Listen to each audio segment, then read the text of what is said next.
দেখা পাইছেনে পানী ঢালা ভাত খাই আছোঁ দেই যি গৰম পৰিছে মানে এয়া এদিকে লৈছোঁ পিঁয়াজ বেঙেনা ভাজা আলু নেমু শুকান মাছ পুৰি লৈছোঁ ইয়াত এনেকৈ মানে খাম শুকান মাছ পুৰি লৈছোঁ আৰু এয়া শুকান জলকীয়া এনেকৈ সানি লৈ এনেকৈ মানে গৰমত পানী ঢালা ভাত খাম আৰু এয়া বোৱাৰীটো মানে এনেকুৱা লৈছে পানী ঢালা ভাত পিঁয়াজ যি গৰম পৰিছে পানী ঢালা ভাত খাই আৰামো পাম মানে ভাল লাগে ন গৰমত সেইকাৰণে মানে আজি এনেকৈ খাম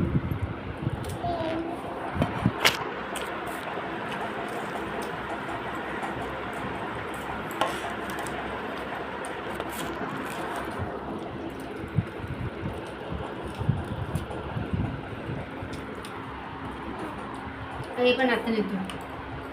পেঁয়াজ খাইছে বলে তাই কি খাইছে মা পেঁয়াজ পেঁয়াজ খোৱা তাই খাই আছে পেঁয়াজ